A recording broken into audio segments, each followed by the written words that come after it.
Tunaposoma katika kitabu cha Samueli wa kwanza mlango wa 9 kuanzia mstari ule wa 5, kuna mambo ambayo tunajifunza mahali hapa. Tunajifunza kwa huyu mtu anayeitwa Sauli mwana wa Kishi Benjamini, ambaye baadaye alikuja kuwa mfalme wa kwanza wa Israeli. Sauli alitumwa na baba yake aende akatafute punda za baba yake zilizopotea, na wakati Sauli anaenda kutafuta zile punda za baba yake zilizopotea, aliambatana na mtu ambaye yule mtu baadaye alikwenda kuachilia wazo ambalo lilimfaa Sauli, ambalo lilikuwa limebeba hatima ya Sauli. Mungu alimtumia huyu mtumishi ili kumfikisha Sauli katika hatima yake. Kumbuka somo linasema kuambatana na watu waliobeba hatima yako. Wakati Sauli anaianza safari ya kwenda kutafuta punda za baba yake, kuna jambo baba yake alimwambia chagua mtu mmoja kati ya hawa watumishi ambaye utaenda pamoja naye katika hii safari ya kwenda kutafuta punda. Sauli alikuwa anaenda kutafuta punda, yeye kwa sababu ndiyo mwenye punda, lakini pia yeye ni bosi wa yule mtumishi, ilimbidi awe anaongoza njia. Jina la Bwana libarikiwe sana. Kwa hiyo Sauli akawa anaongoza ile njia ya kwenda kutafuta punda. Wakapita katika kila hatua, wakapita katika kila maeneo ambayo Sauli anayajua. Wakapita katika milima ya Efraimu, wakaenda katika maeneo mbalimbali, wakafika hadi katika nchi ya Sufu. Biblia inasema kwamba wakafika mahali Sauli akachoka, na inaonekana walienda muda wa siku kadhaa, kwa sababu hadi chakula walichobeba kwenye vyombo kiliwaishia. Lakini tunaona katika huu wakati wote mtumishi wa Sauli amenyamaza, amekaa kimya. Lakini Sauli ukafika wakati ambao ufahamu wake ama uzoefu wake wa yale maeneo ukawa umefika mwisho. Akasema sasa turudi. Kwa nini? Kwa sababu baba ataacha kuwaza habari ya punda zilizopotea, ataanza kuwaza habari yetu sisi. Na sisi tunaonekana kama tumeshapotea. Inaonekana kuna siku kadhaa walikuwa wameondoka na bila majibu kurudisha nyumbani. Kwa Sauli akasema sasa turudi. Kuna jambo tunaliona hapa. Tukianzia kwenye ule mstari wa 5, tunaona wakati ambapo Sauli amefika mwisho wa mawazo yake, wakati ambapo Sauli haoni kuendelea tena, Sauli anamwambia mtumishi wake twende turudi nyumbani. Lakini huyu mtumishi kuna jambo analizungumza, kuna neno analizungumza ambalo lilikuwa baraka. Wakati ambao Sauli amechoka, amekata tamaa, huyu mtumishi wake anampa wazo lililo jema lenye kufufua matumaini mapya. Huyu mtumishi ambaye amefuatana naye kuanzia mwanzo alikuwa amenyamaza kimya, lakini wakati ambao Sauli amefika mwisho, haoni tumaini, haoni msaada, haoni njia ya kuwapata wale punda, anamwambia sikiliza, kwanza tusirudi nyumbani. Katika mji tuliofika, katika ili eneo tulilofika, ninaijua ramani yake, na ramani yake ni kwamba yuko mtu mmoja ambaye ni mtumishi wa Mungu, na yeye ni muonaji. Yoyote atakayemwendea akamuuliza yule mtu wa Mungu atampa majibu. Basi na sisi twende kwa huyu mtu wa Mungu tukatake kujua juu ya safari yetu. Kumbuka somo linasema kuambatana na watu waliobeba hatima yako. Jina la Bwana libarikiwe sana. Kwa hiyo wakati ambao Sauli amechoka na kukata tamaa, mtumishi wake anampa wazo jema lililobeba baraka. Lakini kuna kitu ambacho ninataka ukitazame hapa. Hili wazo ambalo huyu mtumishi alilibeba lilienda kufungua milango ama lilimfikisha Sauli katika hatima yake. Sauli akawa na mashaka, akasema sawa, wazo ni jema, lakini hatuna kitu.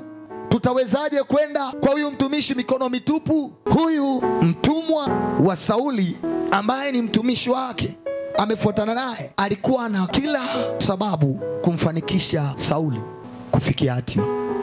Ukisoma kwenye mstari wa 18 unaona Biblia inatuambia, ndipo Sauli akamkaribia Samueli langoni, akasema tafadhali uniambie nyumba ya mwonaji iko wapi? Samueli akamjibu Sauli akasema, mimi ndimi mwonaji, tangulia mbele yangu ukwe mpaka mahali pa juu, kwa maana mtakula pamoja nami leo, kisha asubuhi nitakuchukua uende zako, nami nitakwambia yote ulio nayo moyoni mwako. Wakati huu umefika kwa Samueli, na walipofika kwa Samueli, wakati wanaenda nyuma walikuwa wanaulizia habari za Samueli, na wakakutana na mtu mmoja ambaye akawaelekeza mahali ambapo wataenda kumkuta Samueli. Na ukumbuke kwamba shida yao wao ni punda, lakini katika ile safari kuna Mpango wa Mungu umekusudiwa kwa ajili ya Sauli kukutana na msaada wa Bwana. Kuna mpango ambao umeratibiwa na Mungu kwa ajili ya Sauli kupakwa mafuta kuwa mfalme. Wakati ambapo Sauli anajua anatafuta punda, lakini Mungu anamtafuta Sauli ili Sauli aweze kuwa mfalme wa Israeli. Wakati ambao huna hili wala lile, wewe unashughulika juu ya kutafuta uzima wako, wewe unatafuta kwa ajili ya kuokoa uhai wako, wakati wewe unatafuta juu ya chakula cha siku moja ama siku mbili, Mungu katika hiyo safari amekukusudia wewe kufika kwenye hatima itakayokuinua na kuketisha na wakuu juu. Lakini huyu Sauli asingeliweza kukutana na Samueli ama angekuwa ameongozana na watu ambao hawajabeba hatima ya Sauli. Hilo nataka ulitazame.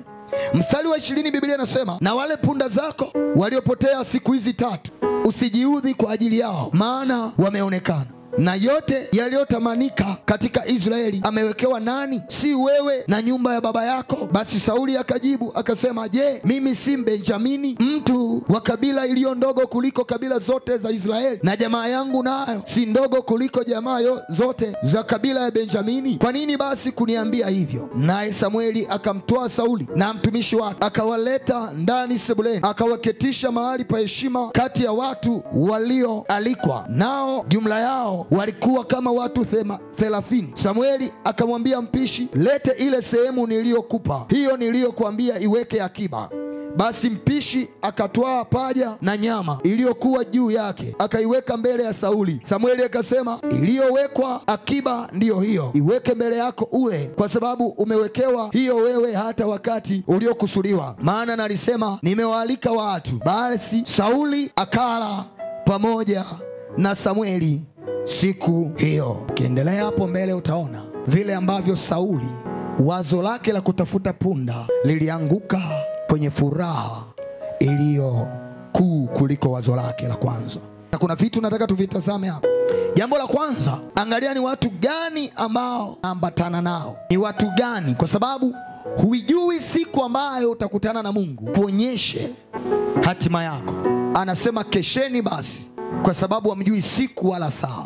Tunakaa tunahangaika, tunatafuta kuona Mungu akituinua, tunatafuta kuona tunaziona njia za kufikia hatima zetu, tunatafuta kuona tutapata wapi wazo la kutufikisha kwenye hatima zetu. Lakini kuna jambo ambalo nataka ulitazame. Watu wanaokuzunguka ama watu unaoambatana nao wana mchango mkubwa wa kuangusha au kukuinua kimaisha. Watu ambao wanakuzunguka au watu unaoambatana nao wana mchango mkubwa sana wa kukuinua ama kukuangusha kimaisha. Sijui kama unanielewa. Sababu Mungu hawezi akakuinua wewe bila watu. Lazima Mungu akuletee watu. Wale watu wao wamebeba hatima zako. Mtu mzuri ni yule ambaye anasimama na wewe hadi mwisho, na pale unaposhindwa anakuja kukusaidia. Kuna watu ambao unaweza ukawa umeambatana nao, lakini wale watu wanaokuzunguka wanasubiri kuona unaangukia wapi. Ukianguka watakuwa wa kwanza kwenda kutangaza kwamba si unaona, tulijua hatafika, si unaona. Lakini wale ndio watu ambao wamewaamini.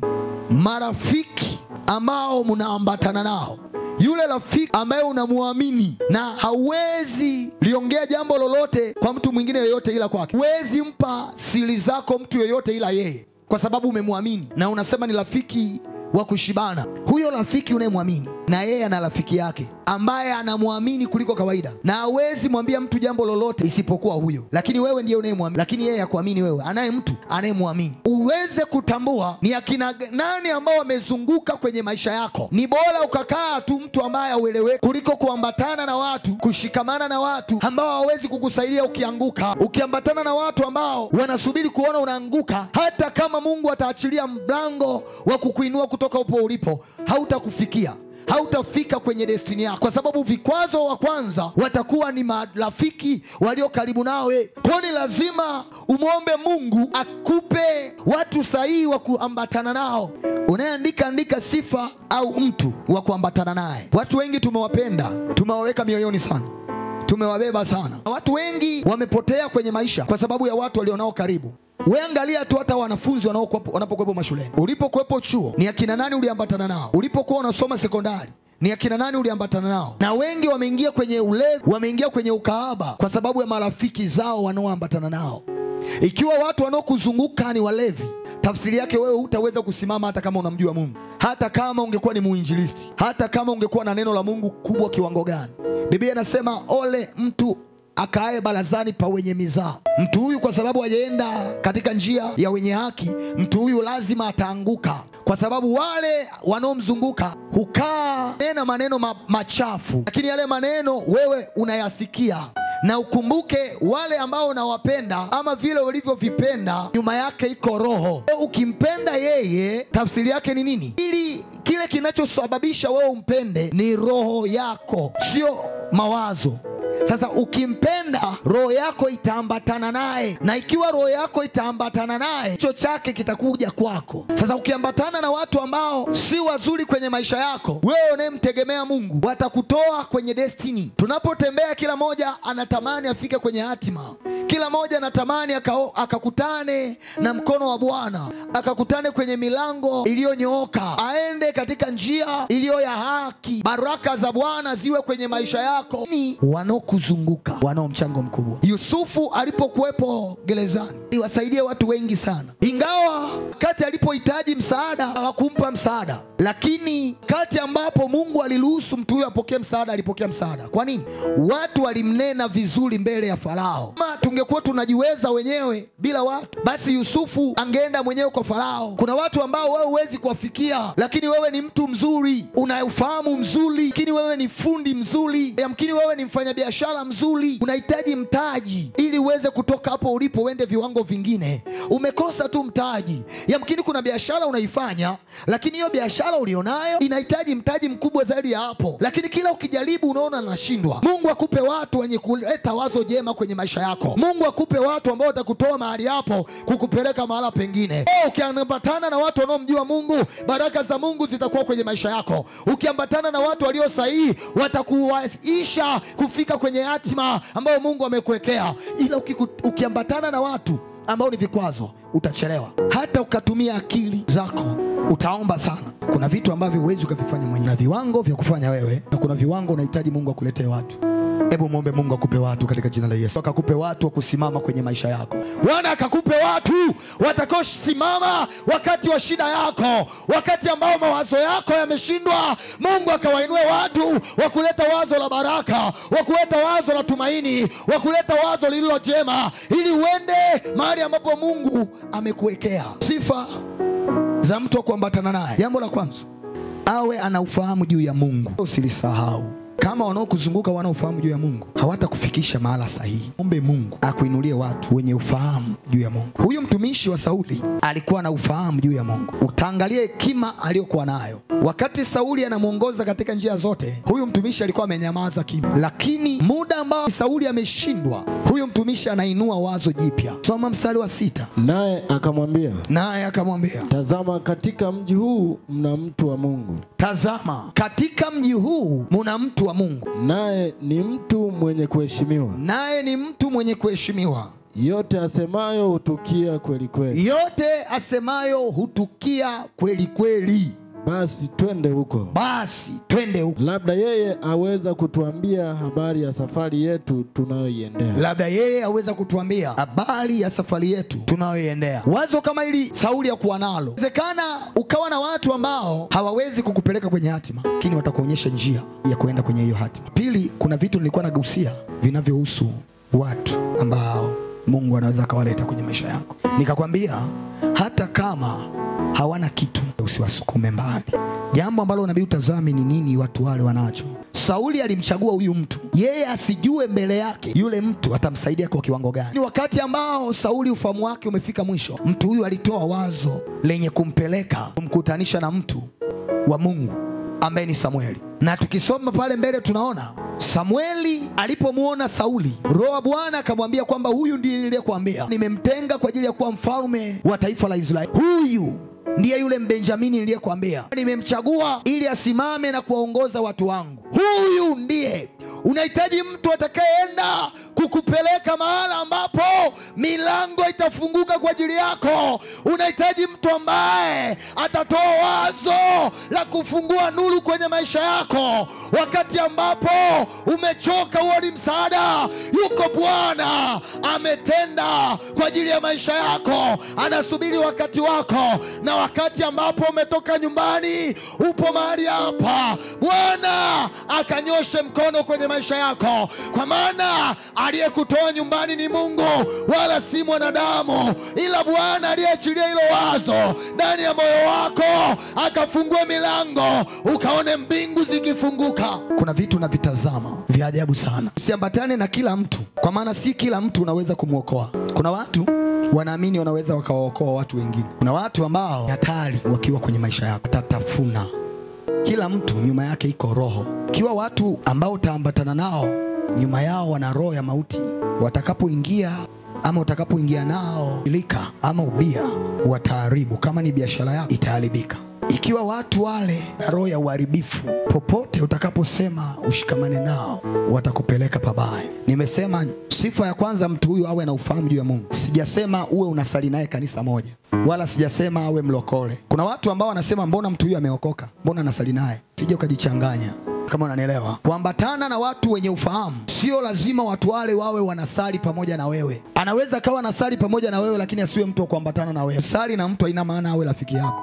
Mpende, ombee, ishie hapo. Bwana Yesu asifiwe, amina. Mkitoka hapo kila mmoja na 50 zake, kwa sababu watu wengine Mungu hajawaweka kwa ajili yako, na ulichonacho wewe sicho walichonacho wao. Kwa hiyo unaweza ukakuta ukaambatana nao karibu kila kitu kwenye maisha yako. Utakapoambatana nao, mara nyingi kuna watu wana influence, yani utaadapti tu maisha yake, takuwa tu kama yeye. Ulikuwa ni muombaji, lakini ulipoambatana naye, kila ukienda nyumbani kwake anakupa movie mpya. Huyo ni mtu ambaye ana roho ya mauti ndani yake, anaua kiroho kilicho ndani yako. Kwa hiyo unajikuta ilikuwa ikifika saa 3 ya usiku unakimbia chumbani, unapiga magoti, unaliitia jina la Bwana. Sasa ikifika saa 3 usiku anakuambia ile tamthilia imeanza. Nataka nikwambie, katika njia ambayo shetani anaifanya saa hizi kwa walokole wengi ama wakristo wengi ambao tumeokoka, hangaiki na wewe kuomba unakoomba, kwa sababu anajua kuomba utaomba. Akikushindwa kwenye kuomba kwako, anahakikisha anakuchelewesha usifike kwenye kusudi la Mungu unaloliombea, anakuzuia usifikie yale mahitaji. Kwa hiyo wakati unapofika wawe kupokea baraka, unakuta hupokei. Kwani amekuletea watu wa kukuchelewesha. Kwa kuna vitu vingi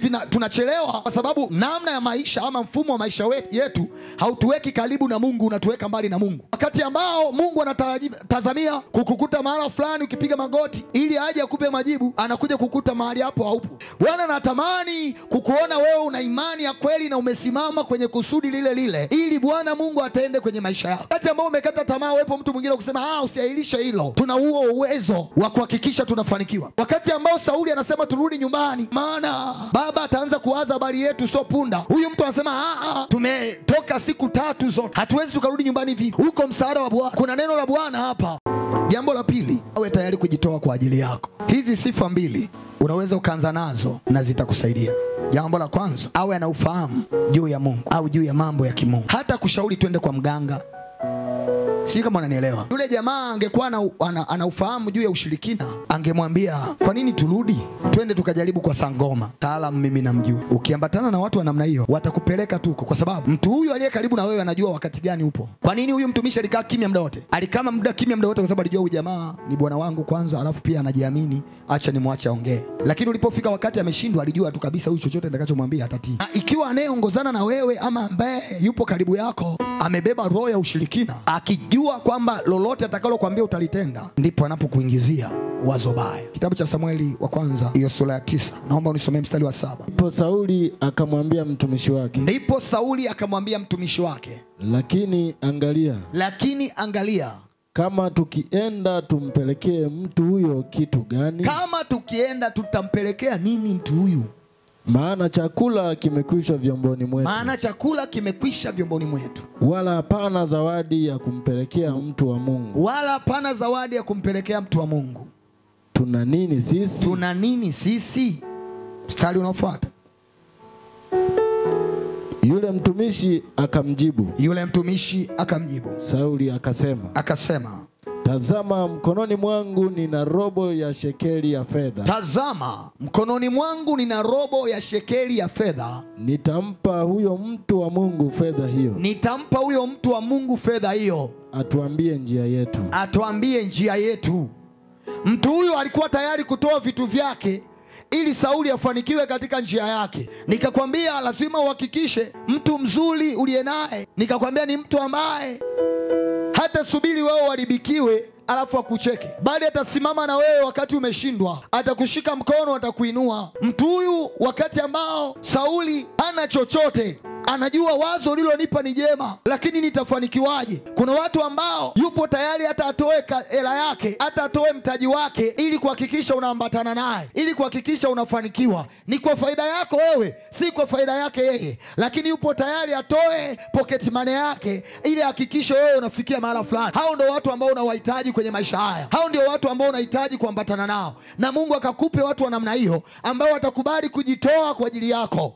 Jina la Bwana libarikiwe sana. Mahala pengi tukitazama tutaona Mungu alipowashindia watu wake, wale watu walikuwa na watu ambao wanaweza wakawasaidia. Ukisoma katika kitabu cha Samueli wa kwanza sura ya 18 mstari wa kwanza hadi wa 4, pia sura ya 19 mstari wa kwanza hadi wa 7, hapa tunakutana na Daudi akiwa na rafiki yake Jonathan. Na Jonathan alikuwa ni mtoto wa mfalme Sauli. Huyu Jonathan alikubali kujitoa hata maisha yake kwa ajili ya Daudi. Hao ndio watu ambao Mungu anawaweka ili wawe msaada kwenye maisha yetu. Hebu angalia watu wanaokuzunguka. Na mtu ambaye kwenye maisha yako kila akija ni matatizo, akija yeye ni shida, na unapokuwa na shida wewe humuoni, anaondoka katikati yako, lakini bado unasema ninampenda, ni rafiki yangu. Ikawa Daudi alipokwisha kusema na Sauli, ndio roho ya Jonathan ikaambatana na roho ya Daudi. Ndio Jonathan akampenda kama roho yake mwenyewe. Unaona, anasema Jonathan akampenda Daudi kama roho yake mwenyewe.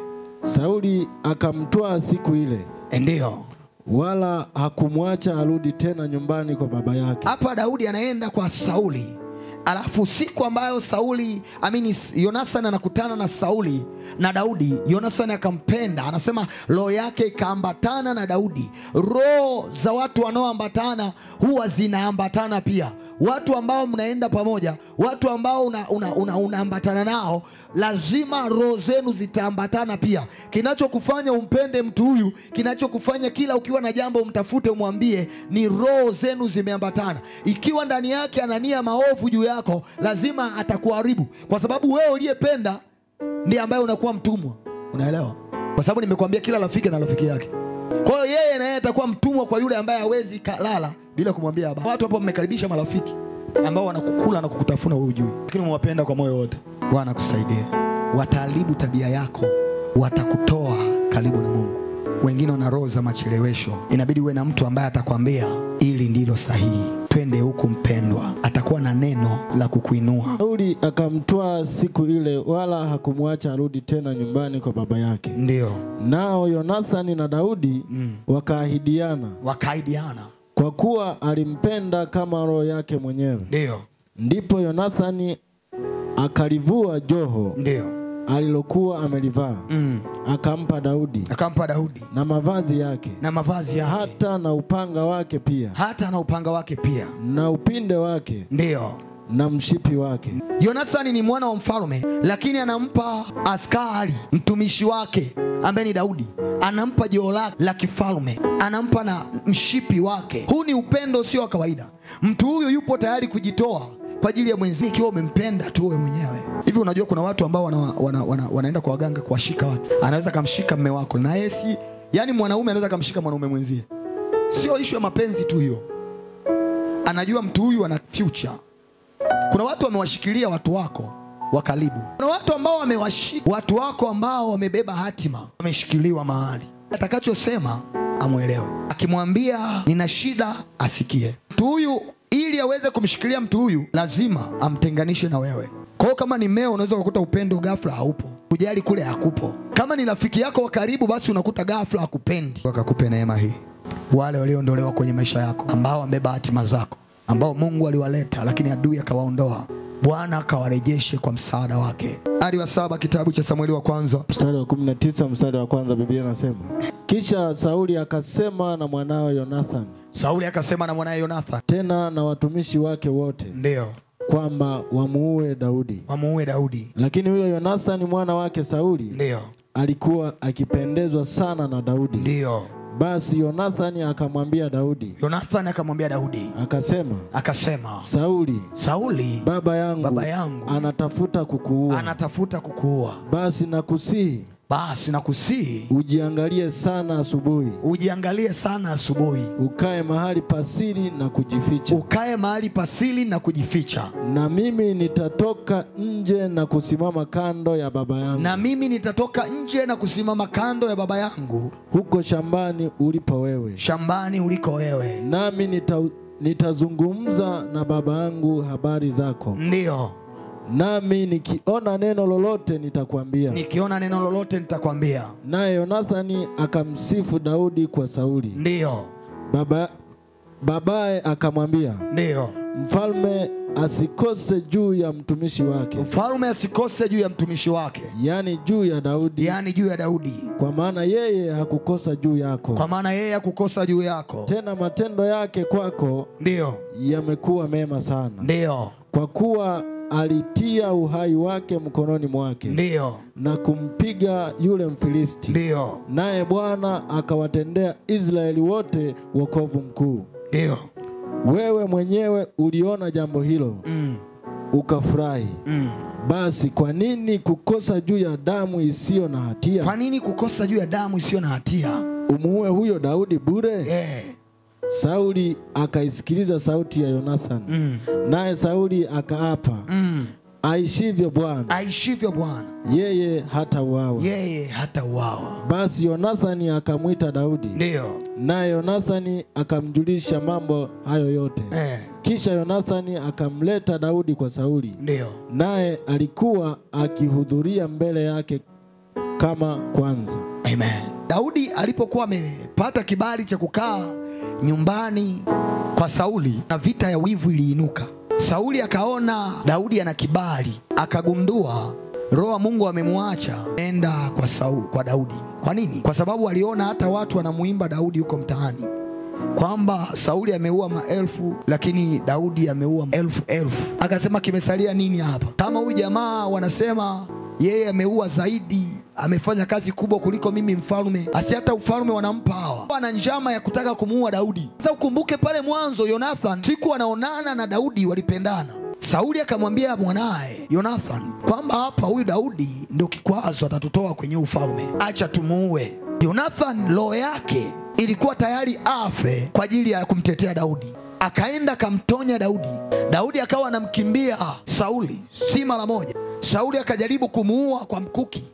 Wakati huu sasa Yonathani akapanga njama na Daudi. Akasema nitaenda kwa baba, nitamwambia juu ya habari zako njema, lakini wakati huo utakuwa umejificha kwenye bustani, na mimi nitakuwa nikizungumza naye. Lolote atakaloniambia mimi nitakuja nikupe habari. Alipoenda mbele ya baba yake akataja uzuri wa Daudi. Mkumbusha baba yake, kumbuka tu alijitoa hata uhai, akamuua yule Mfilisti Goliathi, na akatupa amani wana wa Israeli. Kwa nini ukose juu ya damu isiyo na hatia? Bwana Mungu anatengeneza mlango wa msaada kwa Daudi kwa ajili kupitia Yonathani, ili Daudi awekwe salama. Mtu huyu yupo tayari kujitoa, yupo tayari kugombana na baba ili Daudi awe salama. Ndio watu tunaohitaji kwenye maisha yetu, watu watakaoenda kukusema vizuri, kwa sababu kuna watu ambao hujawafikia. Kama Mungu ameruhusu wewe ukaonane na rais, hapo ulipo huna uwezo wa wewe kwenda kuzungumza na rais, mpaka Mungu aruhusu watu walio karibu na rais, ambao watu hao wapo karibu na wewe, waje wakuseme kwamba bwana, kuna mtu fulani liko vizuri. Kuna mtu mwingine anaweza kaona kazi yako hata mtandaoni, akaenda kukuelezea vizuri, fulani nimemuona mara fulani, jambo lake ni jema. Ninyi mbele za watu waga mnaonyeshaga nini? Sura. Watu wengi mwenye smartphone kwenye mitandao waga wanaonyesha sura. Ni akili fupi sana. Shetani ameyaweka hayo ili akucheleweshe, lakini Mungu anataka uwe na ufahamu hivyo vitu, kuthibitisha kile Mungu ameweka kwenye maisha yako. Watu hawezi akatangaza jambo lake la baraka. Hata mitandaoni kuna watu walio karibu yetu, tena hao ndo wapo karibu. Hivi unajua kuna mtu akiposti tu picha hivi unajua huyu ana stress, kama na mchumba ameachika, kama na mume hajaachiwa hela. Yaani akiposti tu, ukiangalia ile content yake aliyoweka pale, utajua tu kwamba mtu huyu ana hali hii. Yonathani alikuwa rafiki wa kweli wa Daudi. Alikubali kujitoa hadi uhai wake kwa ajili ya rafiki yake. Na upendo huu tunauona Yesu Kristo anautaja na ueleza katika kitabu cha Yohana sura ya 15 mstari wa 13. Biblia inasema hakuna aliye na upendo mwingi kuliko huu wa mtu kutoa uhai wake kwa ajili ya rafiki. Kati Yesu Kristo anatupa amri ya upendo, akatamani tuwe ni watu wenye kujitoa kwa ajili ya wengine. Akasema hakuna mwenye upendo kama huu, mtu kutoa uhai wake kwa ajili ya rafiki yake. Kwa yule ambaye mwenye uwezo kujitoa kwa ajili ya maisha yako, huyo ndiye ambaye wa kuambatana naye. Na ikiwa yeye yupo tayari kujitoa kwa ajili yako, basi na wewe usimlipe ubaya, na wewe ukawe tayari kujitoa kwa ajili yake. Ndio sababu ya ukihitaji rafiki ama ukihitaji mme au ukihitaji mke, hakikisha anamjua Mungu. Kuna watu ambao wanatafuta wachumba ambao hawana Mungu, wanatongozwa mitaani, wanasema nitamuokokesha. Simple tu, Mungu ni wa rehema. Wewe mpumbavu na akili, yaani umuokokeshe wewe? Sasa hapa aliyovuliwa nani? Wewe. Yeye ndo amekuopoa. Sasa unataka umuokokeshe ambaye amekutawala, ametongozwa au ameenda kutongoza huko nje, kapenda. Sema mimi nitapiga maombi, Mungu atamuokokesha tu. Yaani nakwambia nitafunga na kuomba. Una akili? Umeshindwa kufunga na kuomba Bwana akuletee mtakatifu mwenzio, ufunge na kuomba Bwana akuletee mataifa. Wengi wamejichanganya humo. Jamaa anapita na wewe anaenda hivi, anakuachia nuksi na mikosi na kila ukipiga maombi hivi. Kwenye ulimwengu wa roho, mwanaume hata akiomba anaambiwa huyo ni mke wa mtu. Ulishaambatana na mtu. Biblia inasema hivyo. Azinie na kahaba ameungamanishwa mwili mmoja pamoja naye. Ambaye alioa ama aliolewa kabla hajamjua Mungu, iko neema. Kwa sababu Biblia inasema zama za ujinga mtu Mungu alijifanya haoni, lakini sasa anaagiza kila mtu atubu. Umepata neema ya kumjua Mungu, unasema hawa sio type yangu. Mtu mwenye Mungu muache. Kuna watu ambao walisimama na Mungu na wakamuita Mungu, Mungu akawaletea watu sahihi kwenye maisha yao. Muache sasa kutongozwa na wanaume wa mtaani. Maana hawata kutongoza, usitongozeke. Na yule ambaye ni mchumba, huwa hatudeti naye. Ukiambatana na mtu anayemjua Mungu, atakuongoza kwenye baraka zako. Nimalizie na kitabu cha Yohana sura ya 1. Biblia inasema Biblia, Filipo akamwona Nathanaeli. Akamwambia, tumemwona yeye aliyeandikiwa na Musa katika Torati. Na manabii. Yesu mwana wa Yusufu. Mtu wa Nazareti. Nathanaeli akamwambia, laweza neno jema kutoka Nazareti? Laweza neno jema kutoka Nazareti? Filipo akamwambia, njoo uone. Basi Yesu akamwona Nathanaeli anakuja kwake. Akanena habari zake. Tazama Mwisraeli kweli kweli. Hamna hila ndani yake. Nathanaeli akamwambia, umepataje kunitambua? Yesu akajibu akamwambia, kabla Filipo hajakuita, ulipokuwapo chini ya mtini, nilikuona. Nathanaeli akamjibu, Rabi, wewe u mwana wa Mungu. Ndiwe mfalme wa Israeli. Yesu akajibu akamwambia, kwa sababu nilikuambia, nilikuona chini ya mtini. Waamini? Utaona mambo makubwa kuliko haya. Akamwambia, amini nawaambia, mtaziona mbingu zimefunguka na malaika wa Mungu wakikwea na kushuka juu ya mwana wa Adamu. Filipo baada ya kuwa ameonana na Yesu na Yesu amemchagua, wakati ambao Yesu anachagua wanafunzi wake, Filipo akawa rafiki mzuri wa Nathanaeli. Akaenda akamwambia juu ya habari njema za Yesu. Akamwambia, tumemwona yule aliyeandikiwa na Torati na manabii, mwana wa Nazareti. Nathanaeli akasema, yawezekanaje jambo jema kama hili kutokea Nazareti? Akamwambia, njoo uone. Tunahitaji watu ambao watatuelekeza katika njia ya kukutana na msaada na sio watu watakaotuelekeza kuwa mbali na Mungu. Nathanaeli anasema, kweli wewe u mwana wa Mungu, wewe ni mfalme wa Israeli. Anasema, nimekwambia jambo hili, nimetabiri juu ya maisha yako, nimetamka juu ya maisha yako, na wewe umeamini. Kwa kuwa umeamini, utaziona mbingu zikifunguka juu ya mwana wa Adamu. Utaona malaika wakipanda na kushuka juu ya mwana wa Adamu. Utaona mbingu zikifunguka kwenye maisha yako. Yuko Mungu ambaye alikuleta mahali hapa ili ukutane na neno la kubadilisha maisha yako, ili ukutane na neno lenye msaada kwenye maisha yako. Hebu amini kwamba Bwana anaenda kufanya jambo jipya. Huyo Mungu aliachilia wazo jipya kwenye kinywa cha mtumwa wa Sauli. Sauli akafikia kwenye destiny ambapo Sauli alikutana na mtu aliyemsimika kuwa mfalme wa Israeli. Bwana akakuinulia watu wenye kuachilia wazo lilo jema, watu ambao watakuongoza katika nchi ya ahadi, katika milango ya neema, katika milango ya mafanikio, ukaione hatima yako. Neema yako ni kuu Bwana. Wewe ni mwaminifu kamanda, usiyeshindwa jemedari.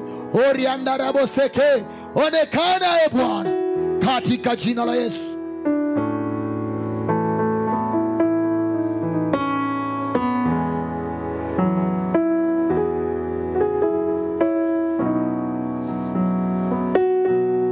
Unafanya mambo ambayo mwanadamu hawezi kufanya. Unatoa faraja ambayo mwanadamu